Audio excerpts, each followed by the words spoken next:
A bioética e a reprodução humana. Eu vi a Justiça de hoje discutindo a reprodução assistida. Participando do programa, o juiz Pedro Aleixo Neto, da 6ª Vara de Família de Belo Horizonte, e Maria de Fátima Freire de Sá, presidente do Centro de Estudos em Biodireito, o CEBID, e doutora em Direito Constitucional pela UFMG. O que dizer sobre os direitos da personalidade como fundamento da reprodução assistida? É voltarmos àquele tema polêmico, né, doutor Pedro Aleixo? Com certeza, eu volto a dizer, a resolução do Conselho, ela tem cunho administrativo. Agora, acima dessa resolução, e mesmo não havendo uma lei, nós temos a Constituição Federal. E é na Constituição Federal que nós vamos ter, acima de tudo, protegida a família e o direito à personalidade. Resultado, são direitos indisponíveis. Não são direitos que você pode simplesmente dispor através de um contrato, de um acordo, de uma convenção. Porque ainda que a parte não queira ou queira que seja assim, o Judiciário, através do Ministério Público e dos próprios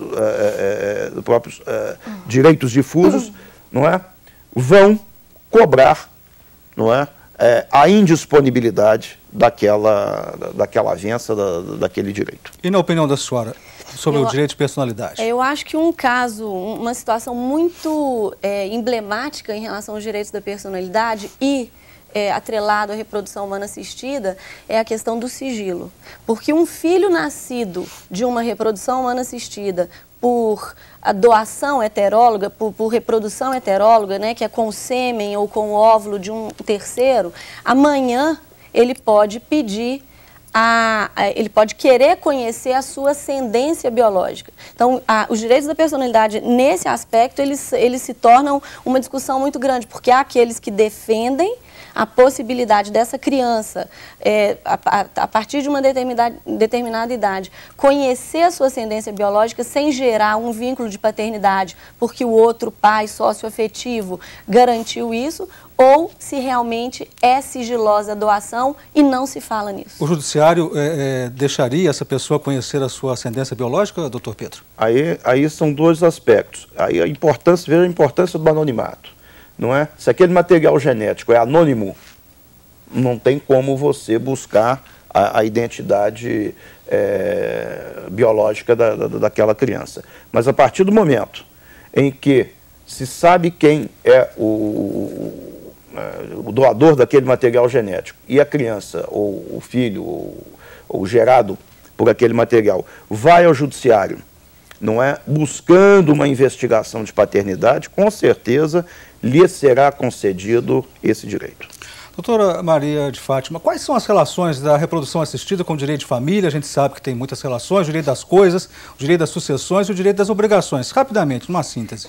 Bom, a questão é a discussão sobre se gerar vínculo de paternidade com aqueles pais que fazem o uso da técnica, né? E a partir daí todo o aspecto sucessório decorrente desse uso. A questão relativa também a esses contratos relativos à fertilização in vitro, se isso é possível, se não é, uma vez não existindo uma legislação adequada, né, sobre a fertilização in vitro. Outra questão relativa a indenizações, por exemplo, procedimentos médicos que se tornam muitas vezes errados, errôneos, sem ética, se pode haver uma ação judicial para a busca de uma responsabilidade civil por danos morais, por exemplo, para aquela pessoa que foi acometida por um problema ético. Gostaria que o senhor complementasse a fala dela, doutor Pedro. Sem dúvida, quer dizer, uma mesma situação gera vários direitos. Um na esfera administrativa, outro na esfera do direito de família, que vai cuidar ali da personalidade, da genética, né? E outro na área civil. É claro que toda lesão a direito, todo prejuízo causado é passível de uma reparação civil, mas isso fora, por exemplo, da competência do direito de família. A doutora Maria de Fátima deu um exemplo no caso da Espanha. O senhor teria algum exemplo em relação a esses casos para contar para a gente? Do dia a dia, da questão do vínculo familiar? Sim. Com relação à reprodução assistida, não, porque ainda não bateram a minha porta com um caso desse. Mas é importante que a gente diga o seguinte, muitas vezes, por interesses pessoais, as pessoas querem rediscutir uma determinada paternidade, não é? O pai casou com aquela mãe grávida, assumiu o filho que nasceu e depois do fim do relacionamento ele não queria mais ser pai daquela criança. Mas, durante muito tempo, ele se sentiu pai daquela criança e a criança o teve como pai.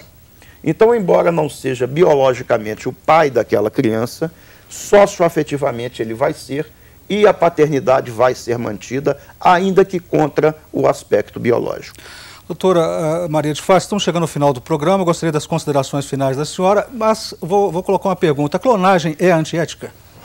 Bom, falava-se muito em clonagem, durante um determinado tempo se falava o tempo inteiro em clonagem. Hoje as pessoas estão mais paradas em relação a isso, talvez porque a própria comunidade médica também já chegou, de certa forma, a um consenso que a clonagem reprodutiva é algo que é inviável, que é antiético, enfim. Mas aquela clonagem de determinados materiais para criação de órgãos, né, para utilização em pessoas com doenças, enfim, isso hoje ainda é discutido. Eu acho que é bem possível, sim. Considerações finais do senhor, doutor Pedro?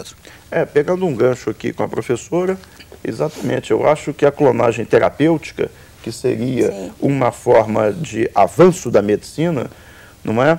Data vênia das posturas em contrário, eu acho que ela deve ser acolhida como uma medida a favor da humanidade.